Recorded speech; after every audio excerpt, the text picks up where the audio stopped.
વાલીઓને ખાસ તો પહેલાં એ કહેવું છે કે માત્ર ને માત્ર તમારા સપના તમારા સંતાનોની માથે ના નાખો.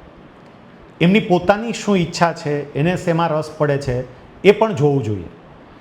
સાથે વિદ્યાર્થીઓને મારે કહેવું છે કે કેટલીક વખત આપણે આકર્ષણને આપણો રસ સમજીએ છીએ.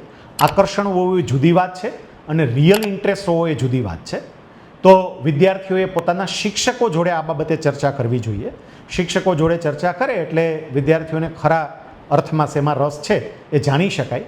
અને માતા પિતાને કન્વિન્સ કરાવવા માટે જો શિક્ષકોને સાથે રાખી અને માતા પિતાનું કાઉન્સેલિંગ થાય તો માતા પિતા એ સહમત થઈ જશે. કારણ કે ઘણી વખત શું છે, પેરેન્ટ તરીકે એમને પોતાના સંતાન પર વિશ્વાસ ના હોય. એને એવું લાગતું હોય કે આવી વાતો કરે છે પણ ખરેખર આવું ના કરી શકે. પણ જ્યારે શિક્ષક કહે કે મેં તમારા દીકરા કે દીકરી સાથે વાત કરી છે અને એ પણ આવું કરવા માટે સક્ષમ છે તો માતા પિતાને વિશ્વાસ બેસ છે.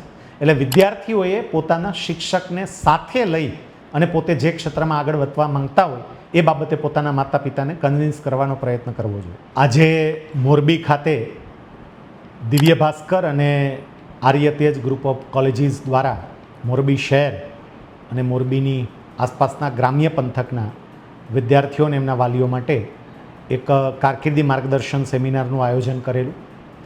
ખૂબ મોટી સંખ્યામાં વિદ્યાર્થીઓએ આ સેમિનારની અંદર હિસ્સેદારી કરી.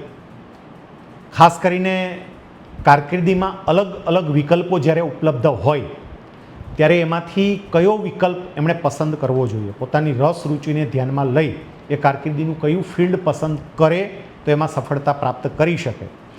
એ માટે આર્યતેજ ગ્રુપ ઓફ કોલેજીસના પ્રેસિડેન્ટ એવા ભાઈ શ્રી પ્રસાદભાઈ ગોરિયાએ બહુ સરસ રીતે માહિતી બધી આપી કે કયા કયા વિકલ્પો વિદ્યાર્થીઓ માટે ઉપલબ્ધ છે. વિદ્યાર્થીઓએ કોલેજની પસંદગી કરતી વખતે કયા માપદંડો ચકાસવા જોઈએ એ બધી માહિતી મળે. વિદ્યાર્થીઓને કયા કયા પ્રકારની સ્કોલરશિપ મળે, કારણ કે ઘણી વખત ખબર જ નથી હોતી એ સ્કોલરશિપ માટે એલિજિબલ હોય પણ એમને સ્કોલરશિપની ખબર નથી હોતી તો એમને કઈ કઈ સ્કોલરશિપ મળે છે એ વાતો પણ કરવામાં આવી.